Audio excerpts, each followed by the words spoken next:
The wrestling industry is built on impressive physical specimens pointing at each other and saying, "Let's be having you." Every single thing is engineered towards one thing: fights, even if the sing-alongs, dance-offs, and whatever the hell the $1 million giveaway was sometimes obscures that. However, as you'd imagine when you have an industry built around tough guys who are repeatedly told that they're special, real-life backstage brawls have been commonplace throughout wrestling history, often much less spectacular than their on-camera counterparts, and sometimes much more serious. I'm Adam from WhatCulture.com, and here are the 10 most infamous real-life wrestling fights.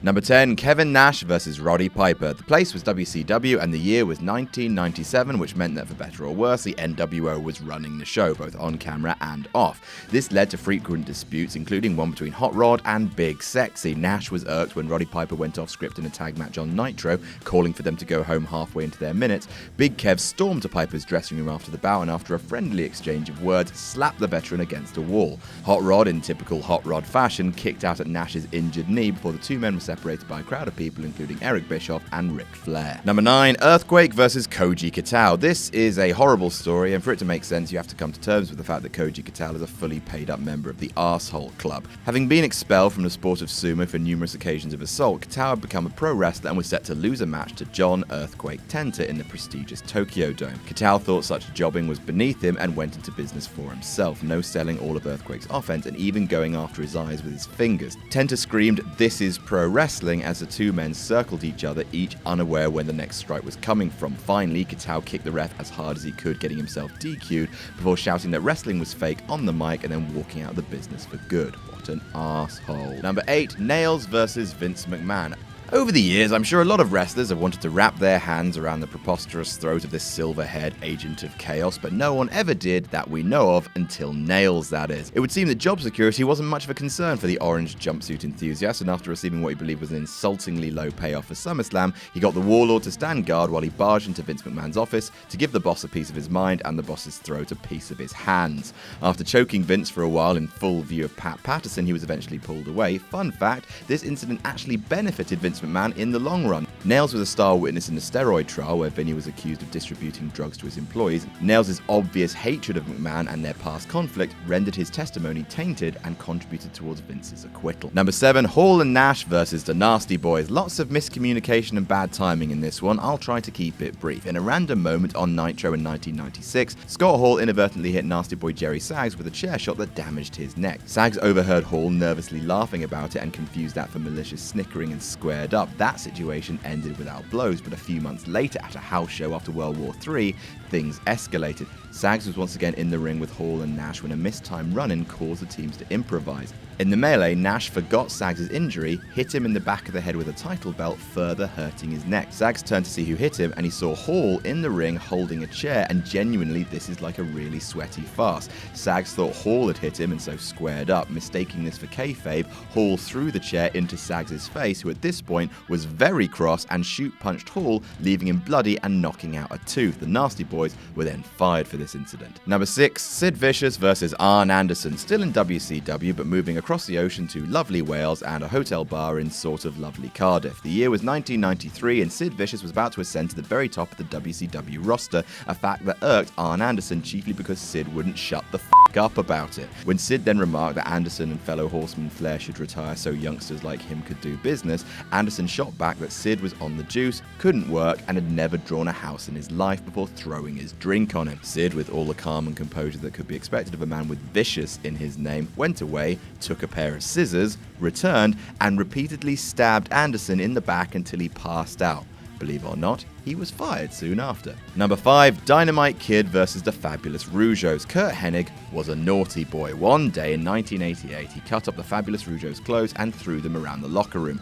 When they were unsurprisingly pissed at this, Hennig blamed the British Bulldog, and when the Rougeaus confronted them about this, Diamond Kid, a notorious Arsehole Club Diamond member, smacked Jacques Rougeau around. To get revenge, Jacques took a roll of quarters in his fist, waited a few weeks for Kid to let his guard down, then smacked him repeatedly in the face, knocking some of his teeth out. Vince paid for Dynamite Kid's dental work and ordered both men to let matters slide there. Kurt Hennig, you naughty, naughty boy. Number 4, Shawn Michaels versus Bret Hart. Oh, Shawn and Bret, when are you going to just kiss? HBK and the Hitman hated each other in 1997, with their issues stemming from a number of things. Hitman hated HBK's attitude and alleged refusal to job to him at WrestleMania 13. Michaels hated Bret's high standing in the company and bigger salary.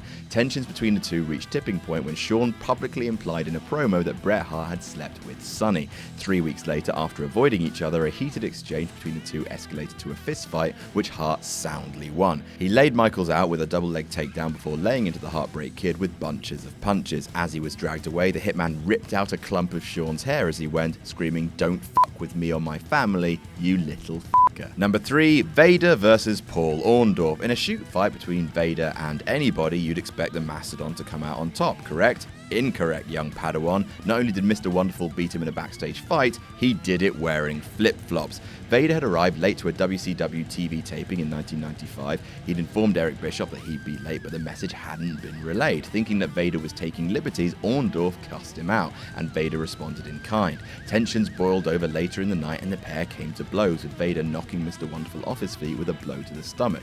Orndorff got back to his feet, which again were in flip-flops, and knocked Vader down with repeated blows to the face before kicking him on the floor again, kicking him with feet that were inside flip-flops. Number 2, Bret Hart versus Vince McMahon. Ever heard of the Montreal Screwjob? No, us neither. So after Vince screwed Bret, the Hitman was a solid 10 on the "ooh, I'm gonna get you" scale of crossiness. Perhaps to assuage his guilt, McMahon went looking for Bret in the locker room and refused to leave when warned that he was about to get his ass beat. Bret came out the shower and told Vince, "If you're still here when I'm finished getting dressed, there will be words, and those words will be punch." Hart got dressed slowly, Vince didn't move, ready to take his beating. Bret finished, stood up, and then uppercutted Vinnie Mac in the face, knocking him clear off his feet. The two men were immediately separated, but it was the uppercut heard around the wrestling world. And number 1, Bruiser Brody versus Jose Gonzalez. There's no joy here, no winners, just tragedy. Bruiser Brody was perhaps the greatest brawler to have never worked a WWE pay-per-view. His wild man look and maniac style made him a huge name around the world and especially in Japan. However, while he was a star, he was also notoriously difficult to work with, and his behavior during a stint with a Puerto Rican promotion in 1988 had the bosses beside themselves in frustration.